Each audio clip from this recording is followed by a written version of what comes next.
fois, tu vois des pieds, ils sont pas beaux, hein. Et là, tu vois des choses qui sont vraiment vilaines. Il était très très bon, mais c'était un patient qui avait aucune force dans les pieds. En fait, c'est des chaussures qui vont être exigeantes, qui sont élitistes.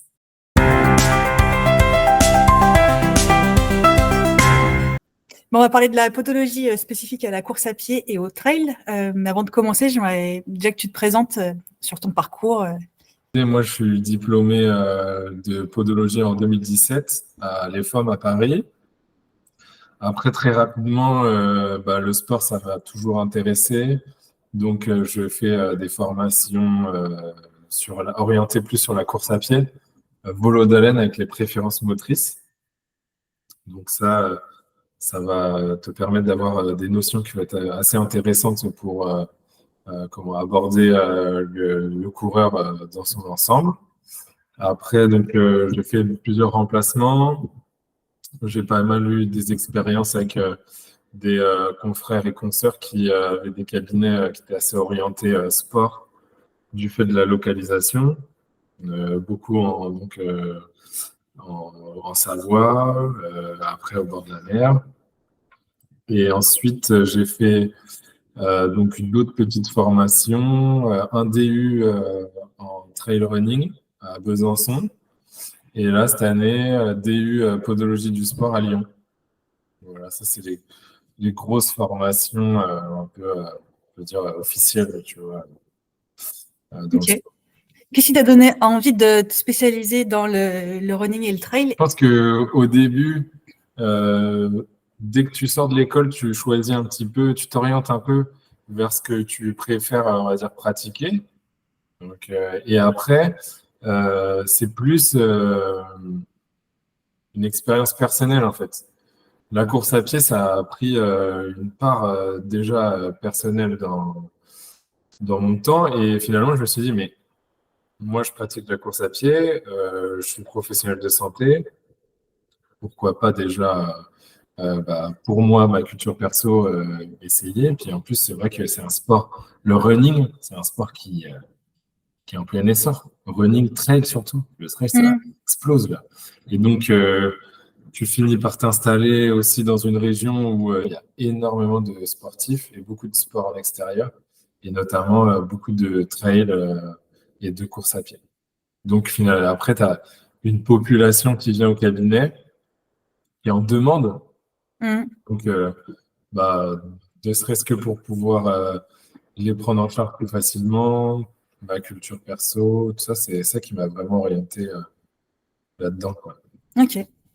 Est-ce que tu dirais que si tu es formé sur course à pied trail, finalement, tu peux quand même soigner plusieurs sports différents, ça donne une bonne base? Si tu es formé en course à pied, tu vas avoir des notions qui vont pouvoir être transposées à d'autres sports. Mais je pense que c'est toujours plus intéressant, et d'ailleurs c'est pour ça le DU Podo du sport, après d'aller dans le spécifique. Finalement, le geste sportif, par exemple, on en parlait la dernière session là, du DU, les tennisman. Finalement, tu vois la manière dont on conçoit une chaussure de tennis, dans la stabilité, l'exigence, les contraintes qu'on va lui imposer. Si tu fais ça avec une chaussure de running, tu finis les deux chevilles en vrac et c'est terminé, quoi. Ouais, j'imagine que pour le tennis, c'est plus par exemple des pas chassés, c'est plus latéral. Ouais, c'est ça, il y a exactement, c'est plein de latéralité, des glissades. Donc, il va y avoir une notion de stabilité qui est vraiment énorme, alors que la course à pied, c'est un sport linéaire finalement. Si on prend juste le running, route, parce que le trail, c'est encore autre chose. Mais il y a quand même, même en trail, il y a quand même des notions de stabilité qui sont, c'est pas les mêmes en fait. Tu vois. Oui, d'accord. Donc ça, c'est intéressant finalement d'aller à chaque fois chercher en fait la spécificité dans chaque sport. Justement, par rapport aux spécificités, est-ce que tu pourrais nous dire un peu les spécificités des pieds des coureurs? Quelles contraintes, qu'est-ce que les pieds des coureurs subissent pendant les foulées? Alors déjà, tu vas avoir la force qui va être appliquée sur ton pied à l'impact. Donc ça va être important. Après, des contraintes exactement. Enfin, tu as des contraintes musculaires, tu vas avoir plein de choses comme ça, mais finalement, il n'y a pas énormément de contraintes. Tu vas avoir besoin d'avoir un pied fort, un pied musclé. Souvent, on a tendance à dire que de la stabilité naît la force. Donc, si tu as un pied fort, stable, tu vas pouvoir comment développer et être plus économe dans ta foulée, etc. Et du coup, avoir moins de pathologies au-dessus, genoux, hanches, etc. Même si ça peut venir d'ailleurs, hein, c'est pas que les pieds hein, dans la course à pied. Donc voilà. Est-ce que tu dirais que généralement les gens ils sont bien chaussés pour pratiquer la course ou pas? Alors maintenant, je pense que ouais, je pense qu'en général, il y a quand même il y a plein de magasins, tu sais, où tu vas, ils te font une petite analyse, ils t'orientent vers certaines chaussures et tout. Les magasins, ils sont assez bien. Tu as des mecs qui sont quand même assez bien formés, ils sont assez calés en chaussures. Donc, tu peux leur faire confiance. Souvent, ce qui peut être intéressant, c'est que tu viens faire un bilan chez ton podologue. Lui, il va te donner, entre guillemets, certaines caractéristiques de chaussures qui seraient idéales. Tu vas avec ça chez ton marchand de running Mhm. et lui il va te proposer plusieurs types, plusieurs chaussures qui vont représenter ces caractéristiques. Et puis après, toi, tu dis à ton patient, bah voilà, bah, vous choisirez vraiment celle dans laquelle vous êtes le mieux, quoi. Parce que il y a quand même la meilleure chaussure du monde, c'est-à-dire celle la plus adaptée à toi. Si t'es pas bien dedans, voilà, ça ne le fait pas, quoi. Oui, bah, tu Vraiment, vas c'est souffrir à chaque fois ouais. que tu vas pratiquer, quoi. Voilà, c'est vraiment confort que tu vas avoir. Prioriser le confort et aussi certaines caractéristiques que tu vas conseiller à ton patient en suivant ses antécédents, ses attentes, ses objectifs. Est-ce qu'il a déjà été blessé tu vois. Là, D'accord. tu vas pas pris. Tu vois. Un mec qui veut faire 35 minutes au 10 kills, tu vas pas lui conseiller les mêmes chaussures que le gars qui vient de voir qui dit voilà, moi, le 10 km, c'est mon objectif. Ça fait longtemps que j'ai pas couru, je veux me remettre en forme. Mm. Si je fais 1 heure, je suis déjà très très content, quoi. Ok. Parmi tes patients qui font du running, enfin, quels sont les problèmes les plus fréquents? Souvent, les pathologies, c'est genou. Donc, sur genou, tu as le TFL, syndrome de l'essuie-glace, souvent qu'on appelle. Tu as le tendinopathie rotulienne. Là, c'est au niveau de la patella. Là, tu le tendon rotulien. La patella, c'est la rotule. Mm. Tu as syndrome fémoro-patellaire. Donc, ça, en fait, syndrome fémoro-patellaire, c'est une douleur assez diffuse dans le genou. Euh, En fait, c'est un syndrome, c'est un ensemble de symptomatologies qui peut s'apparenter à plusieurs pathologies. Donc, on appelle ça. Voilà. Donc ça arrive souvent au cabinet. Douleur de cheville sur des excès de pronation. Tu as métatarsalgie.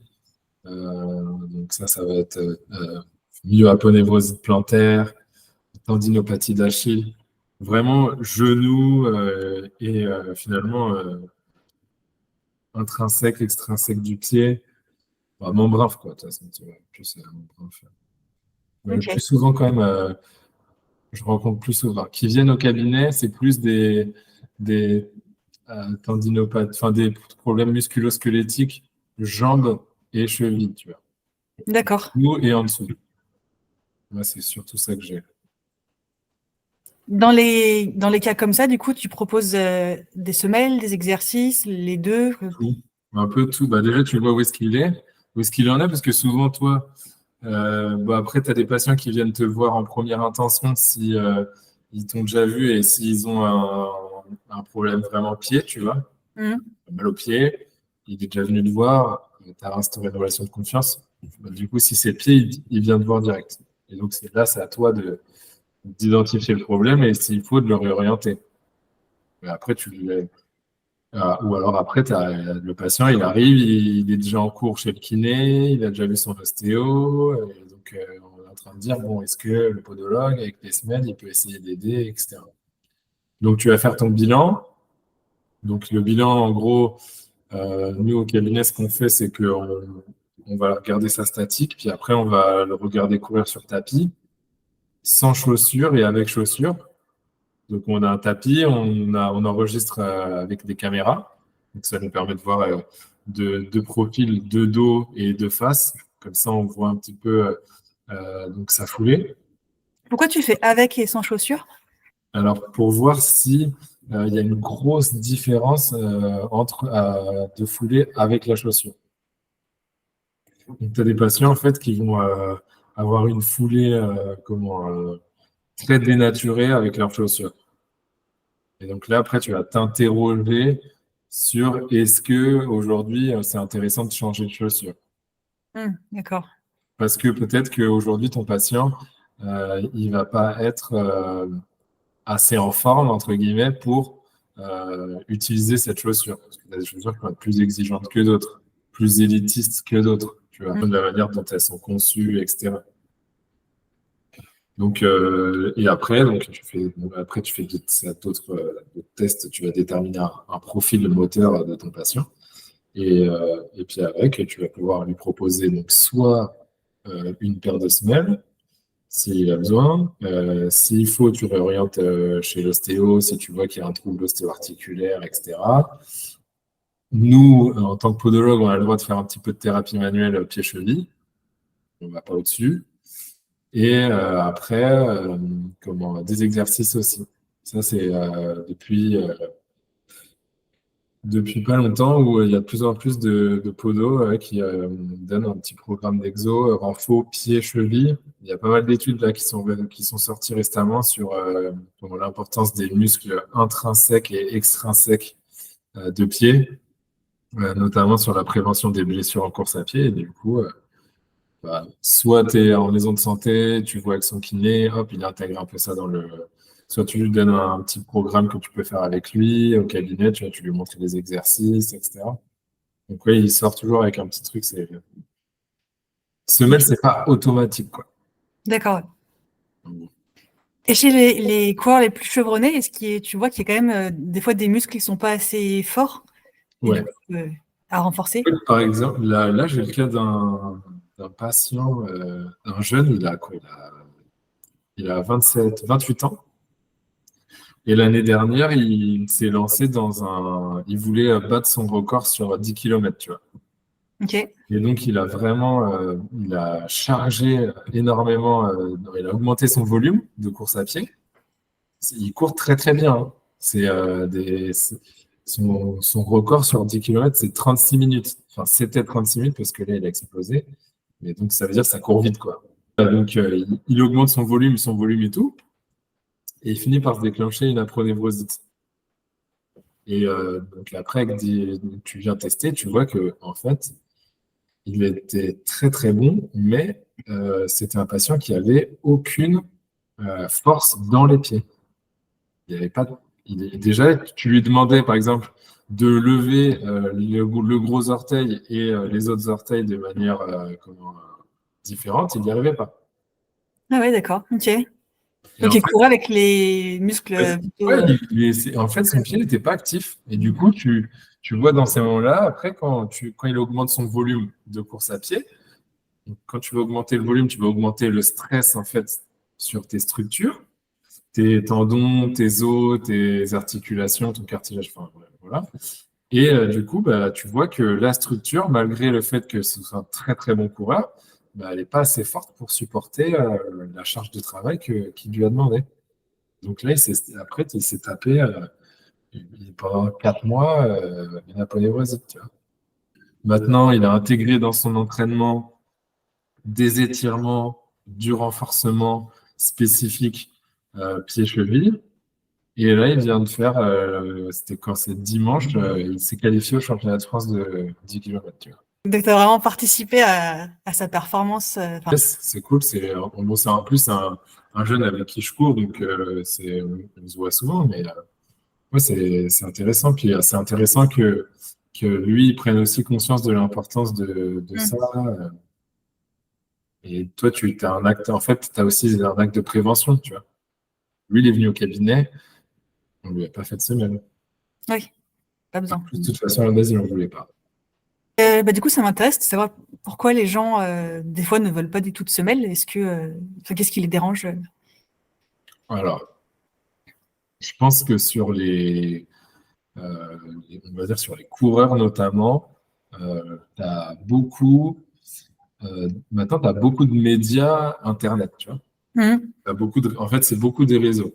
Donc, tu as beaucoup de podcasts, tu as beaucoup de choses. Et en fait, tu as des gens, tu as des personnes parfois qui vont dispenser euh, un discours qui va aller en disant, bah voilà, les semelles, en gros, c'est pas bon. Lui, quand il va expliquer ça, il va argumenter, il va contextualiser le pourquoi du comment, il va dire que la semelle, elle n'est pas adaptée. Et après, finalement, bah, tu te retrouves avec des coureurs qui suivent ces gens-là, mais eux qui vont retenir qu'une seule chose, c'est que la semelle, c'est pas bon. Et donc après, tu as des gens au cabinet qui arrivent avec des idées préconçues, la semelle, c'est pas nécessaire, c'est pas bon, moi, j'en veux pas, etc. Donc là, il y a deux solutions. Soit il a vraiment besoin de semelle, et toi, tu essaies de le convaincre, et donc tu t'argumentes, etc. Et au final, bon, bah, il repart avec ses semelles, et Mais ça t'es pas sûr fonctionne. qu'ils les portent, j'imagine. Bah, après, si ça, il y a, il y a l'entretien motivationnel aussi avec ton patient qui est intéressant à faire. Parce que quand tu discutes avec lui, tu vas réussir, entre guillemets, à savoir si vraiment il va les porter ou pas. Si tu sens pendant ta consultation, on va dire que le patient, il va pas, voilà, il adhère pas trop à la semelle, il faut qu'on lui propose autre chose. Parce que de toute façon, peut-être il ne la mettra pas. Et puis s'il la met, ça fonctionnera peut-être pas comme on le souhaite, tu vois. Comment tu préviens les blessures? Enfin, tu en as un petit peu déjà parlé, mais par exemple, sur les conseils que tu donnes ultra souvent, j'imagine qu'il y a des conseils qui reviennent tout le temps pour les coureurs ou même les sportifs en général. Alors, quelque chose que j'ai bien appris au DU Trail Running à Besançon. Ce qui était intéressant dans ce DU-là, c'est que c'était pas un DU qui était axé 100% podologie, tu vois. Ah, ok. C'était des kinés, des médecins du sport et des podologues. Ok, donc ça ouvre les horizons, c'est intéressant. Voilà. Et des préparateurs physiques, STAPS, etc. Donc, on s'est tous retrouvés pendant un an.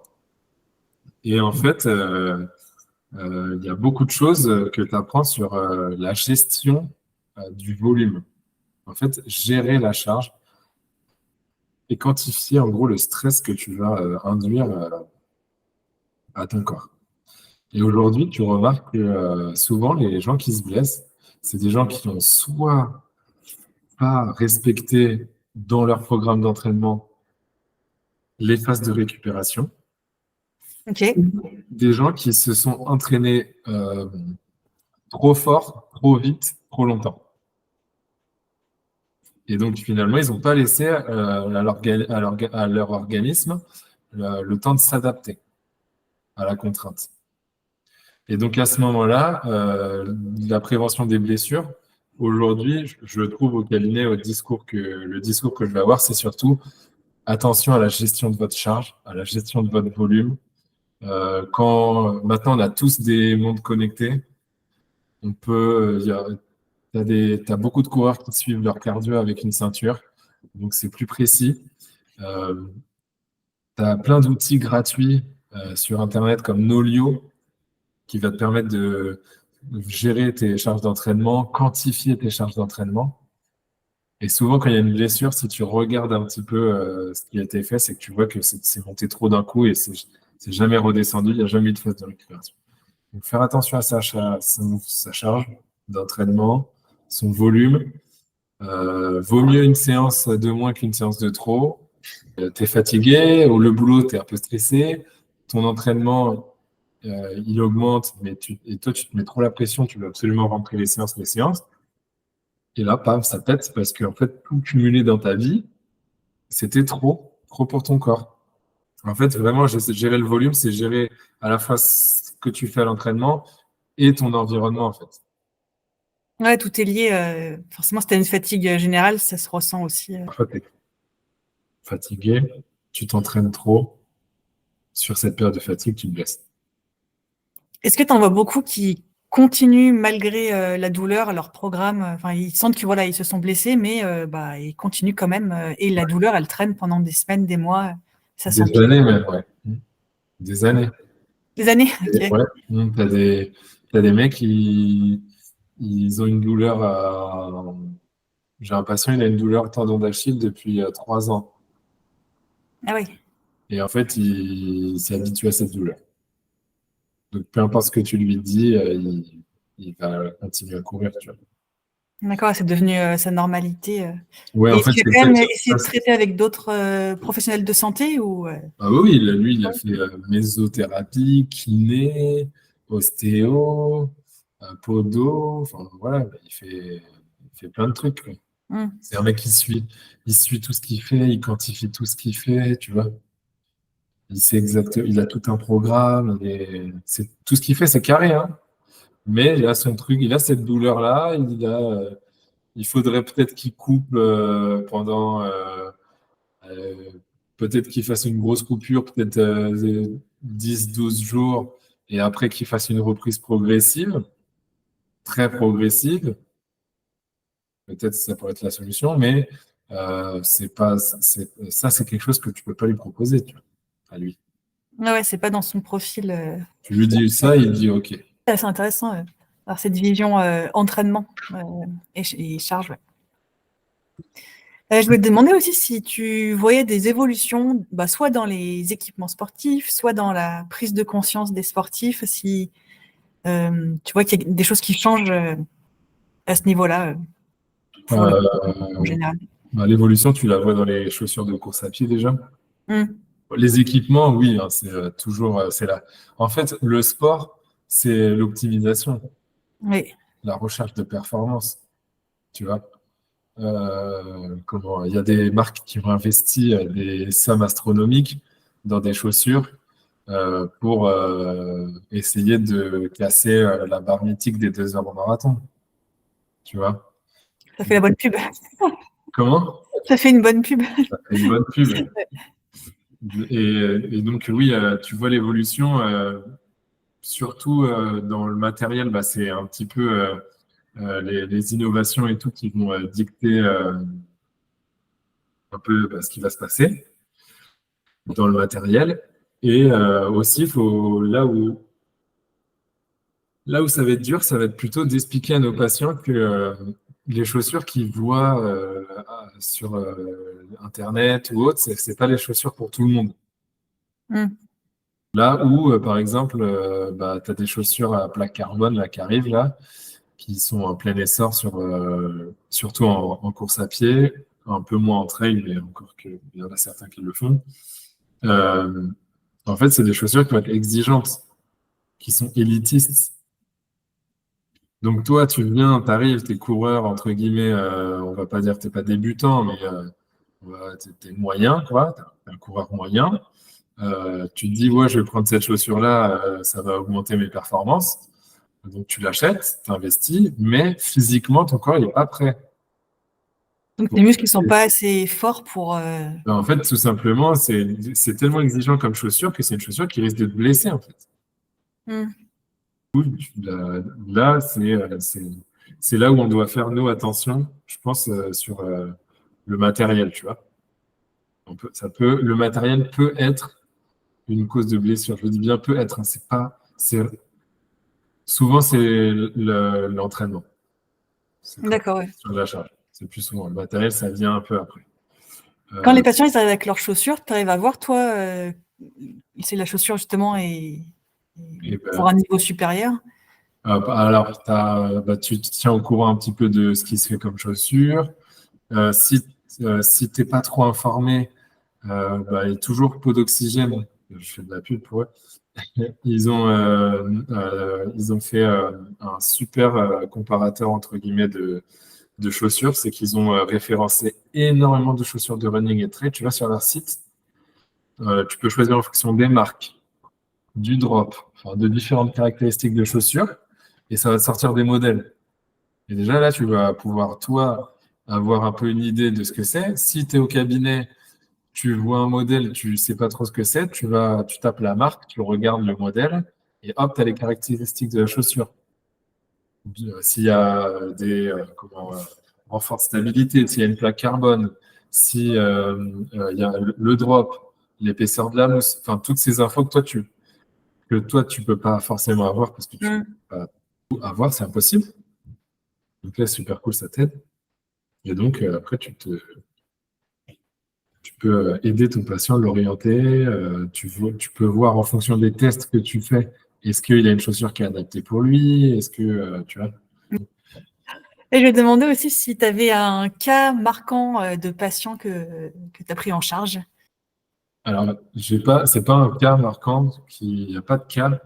Il y a une chose qui m'a marqué dans ma pratique professionnelle, c'est quand j'ai eu la chance d'aller médicaliser le Marathon des Sables. Une équipe qui se crée chaque année avec des podologues, des médecins, et on va faire des soins dans le désert. Donc, on est dans le désert et on soigne les pieds des pattes des athlètes. Moi, ce qui m'a marqué vraiment dans ce cas-là, c'est la résilience du coureur à pied. Parce que C'est-à-dire qu'il souffle le martyr et continue. c'est C'est ça? incroyable. Et là, du coup, la force mentale, en fait. C'est plutôt quelque chose qui m'a marqué sportivement. Enfin, c'était dans le cadre de ma pratique professionnelle, Mm. mais et c'était de la course à pied. Et en fait, tu te rends compte que c'est incroyable la résilience, la puissance de l'esprit sur le corps, etc. Parce que moi, tu verras des trucs en podo, des fois, tu vois des pieds, ils sont pas beaux, hein. Et là, tu vois des choses qui sont vraiment vilaines, hein. Mais eux, ils sont en train de courir 90 bornes. Ouais, en plus, avec le sable dans les chaussures et tout, ça doit. Enfin, Le sable dans les chaussures, enfin tout, il y a plein de trucs. Les mm. conditions, la chaleur. Ouais. Ça, c'était un truc. C'est vraiment, je pense, une des expériences qui m'a le plus marqué dans mon travail. Ok, bah, je comprends. Humainement aussi, du coup, tu vois, Ouais. c'était incroyable. Est-ce que tu as quelque chose à ajouter qu'on n'aurait pas évoqué et qui te semble important? Non, je pas. Non. Ok. Je pense qu'on Bon, a bah, dit pas mal de trucs, c'est cool. ouais, merci beaucoup. C'était super intéressant. Bah, Top. merci à toi, en tout cas, de m'avoir interrogé. C'était sympa.